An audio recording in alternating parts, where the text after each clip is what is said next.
Hello friends, তো আজকে আমি বানাচ্ছি পুঁই শাক চচ্চড়ি। তো সেটাই কিভাবে বানাবো সিম্পল ঘরোয়া পদ্ধতিতে ওদেরকে দেখাবো বলে আজকে এই ভিডিওটা শ্যুট করা। তো দেখে নাও তোমরা কিভাবে বানাচ্ছি চচ্চড়িটা আমি। তো দেখো, এখানে শাকটা ধুয়ে নিয়েছি, কেটে নিয়েছি ভালো করে। কেটে এই যে ধুয়ে নিয়েছি, ধুয়ে রেখে দিয়েছি। আর এখানে রয়েছে দেখো এই যে কুমড়ো আর আলু রয়েছে এখানে কাটা ছোট ছোট করে। আর এখানে অল্প একটু মাছের তেল ছিল, আমার যতটুকু ছিল সেই তেলটা আমি নিয়ে নিয়েছি, নুন হলুদ মাখিয়ে নিয়েছি। দেখো রান্নাটা শুরু করা যাক, চলো। তো সর্ষের তেল দিয়েই করব, সর্ষের তেল দিয়ে পুঁই শাকটাই বেশি ভালো যায়, সাদা তেল দিয়ে ভালো লাগে না। হচ্ছে তেজপাতা, শুকনো লঙ্কা, পাঁচফোড়ন।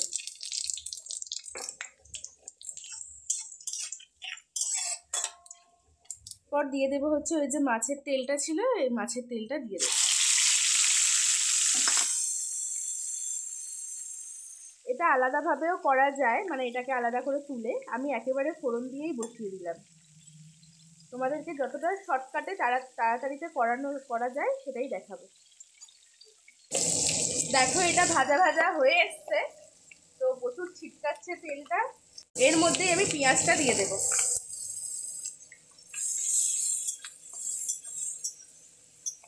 বেশি ভাজবো না, কারণ এর মধ্যে সবজিটা ভাজা হবে। তো পেঁয়াজটা দিয়ে দিয়েছি, একটু নেড়ে নিলাম। নেড়ে নিয়ে এর মধ্যে রসুন বাটাটা দিয়ে দেবো। রসুন বাটাটা দিয়ে দিলাম। এরপর চলে যাবে হচ্ছে এই সবজিগুলো, কুমড়ো আর আলু।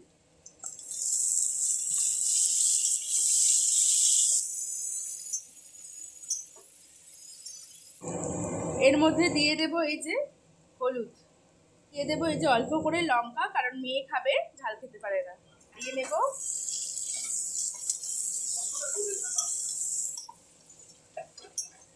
যে দেখো মশলা পুরো কষা হয়ে গেছে আলু কুমড়ো দিয়ে। এবার শাকটা এর মধ্যে দিয়ে দেবো।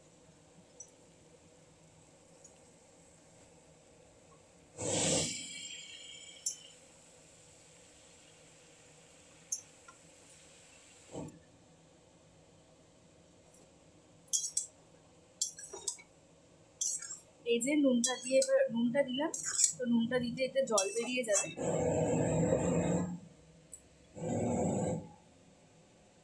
এর মধ্যে দিয়ে দেব হচ্ছে এই যে একটু সর্ষে পোস্ত বাটা, একটু করে সর্ষে পোস্ত বাটা।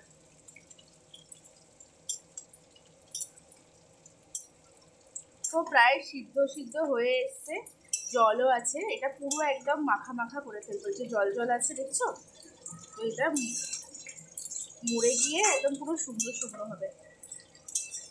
এরপর দিয়ে দেবো হালকা মিষ্টি। পুঁই শাক কুমড়ো শাক এগুলোতে একটু মিষ্টি মিষ্টি ভাল লাগে, আমার তো ভাল লাগে।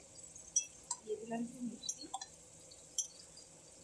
এই যে দেখো আমাদের চচ্চড়ি রেডি হয়ে গেছে, পুরো শুকনো শুকনো, দেখে বুঝতেই পারছো জল নেই। তো রেডি হয়ে গেছে। মেয়ে চলে এসছে, মা বলে কি রান্না করছো?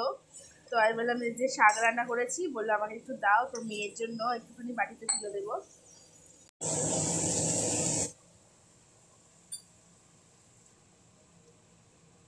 তেল খেতে ভালোবাসে, সেই জন্য মাছের তেলটাও তো দিলাম। দিয়ে খায় না, শুধু খেতে চাইলে খেয়ে নেয়, সেই জন্য শুধুই দিয়ে দিলাম। দিচ্ছি মা, দাঁড়াও, খাও। গরম আছে, হ্যাঁ, ফুদিয়ে খাবে। এটা প্লেটের মধ্যে দেবো, ফুদিয়ে খাও, ফুদিয়ে খাও। কেমন লাগছে? এই যে চচ্চড়ি রেডি হয়ে গেছে, এই যে আমাদের পুঁই শাক চচ্চড়ি রেডি।